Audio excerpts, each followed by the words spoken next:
Fear, the big bad guy in our story. We could say the villain, the excuse we use to not chase our dreams, to not answer that calling that is deep inside of us. What are we so afraid of? It is a very good idea, actually, to investigate your fears, to face your fears.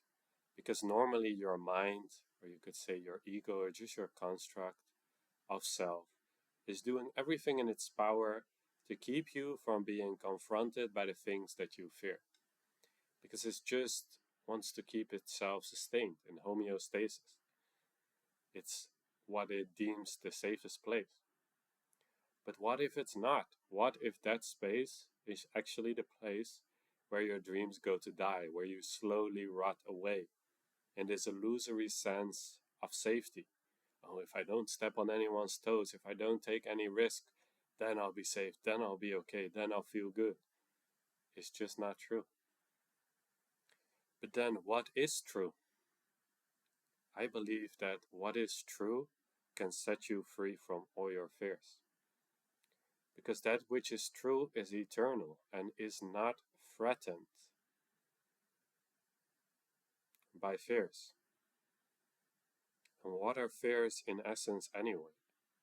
It's a sensation. And why do we allow our dreams, our expression, to be stopped by a sensation? It's usually because we give it so much significance and there's so much story attached to it from the past that as soon as we tune into it, it becomes this really big, scary thing. And this is okay, this is what the mind naturally tends to do, but this is also where the opening is, that you can start to see through those fears, or actually just allow those fears to express themselves. Just notice the tendency of the mind and maybe even the emotional body to go haywire, maybe even in social settings, or when you're thinking about taking maybe a risk in your career, or take a step towards your goal or what you truly desire, or even just asking somebody out, or even just asking somebody for directions, or just saying hi to a random person on the street. Because of this fear, we keep ourselves small. And this is not how you want to live your life, because it feels contracted. It doesn't feel good because you are naturally expansive. You are like the sky, and then trying to contain that in a little person, in a little body, and then not step on anyone's toes. It's not an ideal way to live, my friend. So, what is the first step? Just opening up to those fears, seeing if you can be a little bit less fearful of fear, and actually see that fear is safe. Feeling uncomfortable, feeling fearful is safe. You're still okay. You are the one that is aware of it. It sort of happens on the top of you, but your true self is unaffected by it. And you can actually prove this for yourself. You don't have to take my word for it. You can just be in a simple meditative setting, peacefully, safely at home, and just maybe sit in meditation. Maybe first you just recognize the awareness, the presence that is always here, that is always unaffected no matter what we do. It does not matter. Like the sky being untouched by the bird's flight path, leaving no trail, or like the clouds also leaving no trail in the sky. It just passes through. And so you recognize that awareness, that which is stable, that which is true. Is it not true that you are? You are, beyond your mind, beyond your thoughts, you are. And just clearly recognizing this, even if it's for, you could say, a few milliseconds, already sort of loosens your grip on life and your identification with just the body, the sensations over here. And you can actually open up to that spaciousness, that freedom. Sometimes it feels like just emptiness, but that emptiness is full of potential. Or also, if that is still you seem inaccessible for you, even though that which is aware of it being accessible for you is actually just that awareness. So, in that sense, it's always already free. But still, if you're just getting familiar, you never really heard about this way of recognizing your true self, you can also just recognize what resonates for you. Just that lightheartedness, that feeling of joyfulness, excitement, inspiration. This is also good to tune into. So within this meditation, within the safety of your own home, tuning in into either I am or your X, your soul frequency, the signature that resonates, that is already who you are as an expression. And then in this safety of your own home, first tuning into both of these, you can just imagine a scenario or use your memory for something that you're afraid of. And again, just remember you're safe. It's okay, you're sitting in your living room, nothing can truly hurt you. It's just an imagination exercise. So you're just imagining something that would scare you, maybe public speaking or anything else that you would feel a little bit anxious about. And then just face that. Be aware of that and just notice what happens. Do you just start feeling a little bit restless, like you want to escape, like you rather not go that way? Maybe you feel your body getting warm, or your temperature rising, or your breath shortening, or you feeling more tight. Just notice this, and whenever it becomes too much, be gentle with yourself. Just go back, just let go. Maybe return to your natural presence, that blissful frequency that is always inside of you, or just that awareness that is always staring you ever clearly in its own eye. And this way you can sort of train your nervous system, your entire being, to let you know it's okay to, in a sense, get familiar or get comfortable with the uncomfortable. And the whole key with this is to actually drop your resistance towards fear. Because it's usually when fear arises, our resistance to it just makes it like light up. It makes it worse. Instead of like fear just arises, we have no response to it. We just hold the space. The fear arises and then it disappears. This is what we're moving into more so when you're just facing your fears. Because the quote that life starts at the other side of your comfort zone, or all the good things are on the other side of fear, they are true. And it's the last thing that the mind wants to hear because it tries everything in its power to just not avoid or to avoid those situations. But what if you could be more fearless? What if you could be more courageous? And that doesn't mean you have to be fearless all of the sudden, even though it's my conviction that your true nature is already fearless. And even if you don't understand it, you can just have faith in this. Your true self, that awareness that I am, blinks neither at the dark nor the light. It doesn't run away. It's never scared. It's like the eye of the storm. No matter what happens on the surface, in perception, in appearance, it's okay. It's cool. It doesn't blink. So just having faith that that is actually you, and even if you have just a few millipercent access to that, you can already be so much more gracious in the face of fear.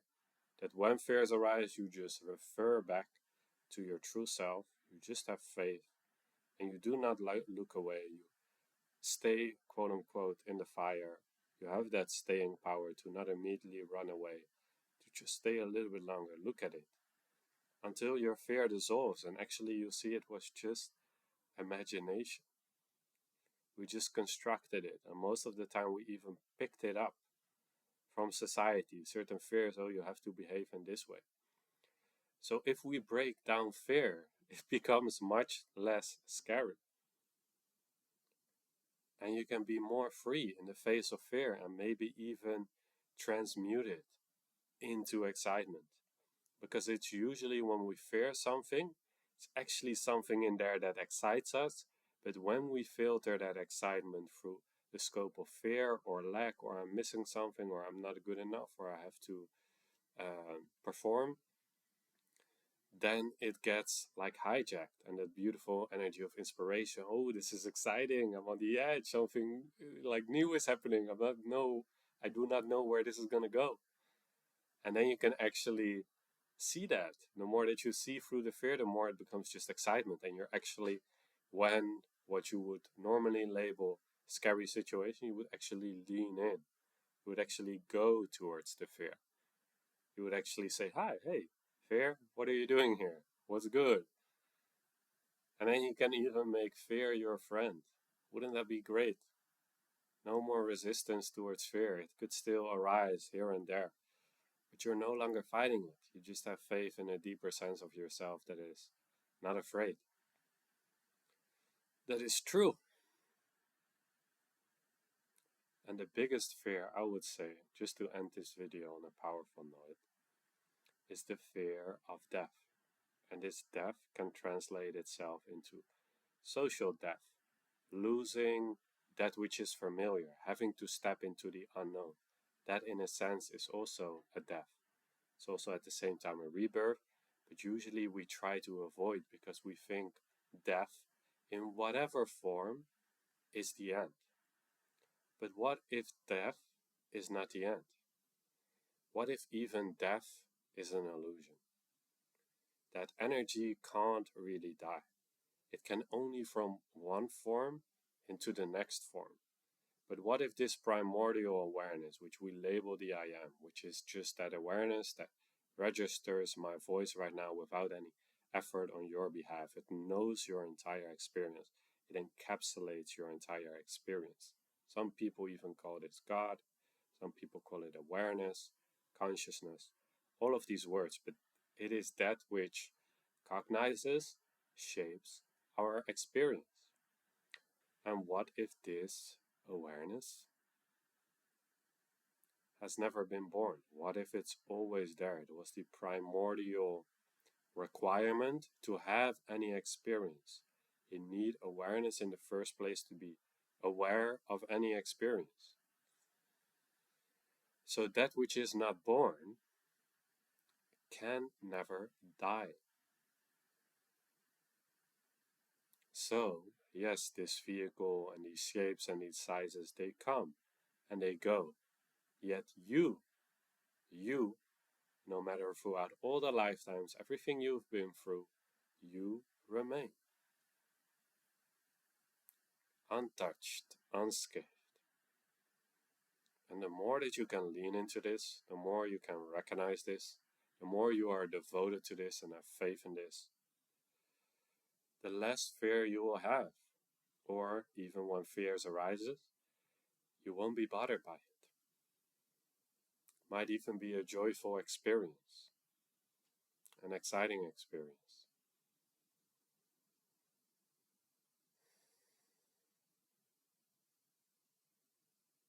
So, if you can, have faith in that your true nature is fearless. And as much as possible, just be transparent to that. Just know that that true self is already established. All you have to do is just surrender to it, or just give everything to it, and just be aware of it. Have faith in it. Recognize it more and more often. And if that, for everyone, this is accessible, but if you would like to complement this as well, you can also just, when you, for example, have like a really deep core fear, which has been with you for so long that you cannot see the trees through the forest, just slowly start becoming aware of that fear and consciously go towards it in the safety of your own home. And then when you feel more comfortable, you can, in a sense, face those fears also more comfortably outside of the safety of your own home. Shh, everything is your home. You're already home, like nothing could ever truly hurt you. But that is just an extra point, an extra confirmation of who you truly are. So that you have the tools, you have the awareness, you have your true self, but you also can, complementary to that, just in the safety of your own home, start being aware of your fears. Start noticing what it does to you, and then you'll become more open, then you'll become more receptive, and then in situations which usually scared you and which you would close down, you now still open up. You might still feel vulnerable or scared to some extent, but you will have a greater carrying power. And I feel like you just have to do this, just do the practice, just know that you are fearless and just more consciously face your fears. And you will notice, you will see the benefits, you will feel the liberation. Things that would have normally scared you, older versions of you would have never dared to do something like that. You do. So you have died in a sense and you have been reborn in a different version. And this is beautiful. You want to be fresh, you want to be reborn. You are reborn every day. We're just repeating the same stories. But what if you could live on that edge? What if you could embrace those fears and truly feel alive and excited and feel like you're truly expanding and growing? Wouldn't that be worth looking at those sensations?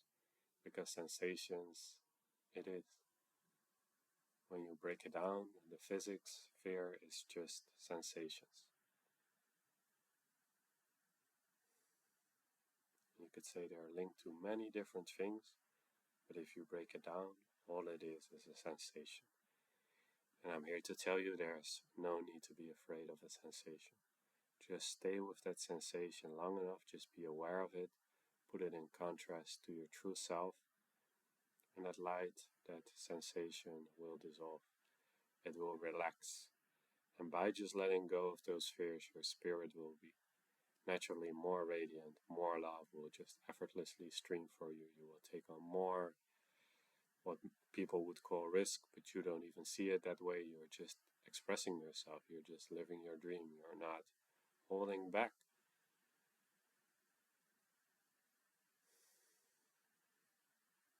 You got this. You're eternal. What could ever hurt you? I wish you the best of luck with this process. And feel free to drop anything in the comments, shares, fears, things that have helped you to face your fears or to move beyond them. And as always, from a heart of hearts, stay true, my friend.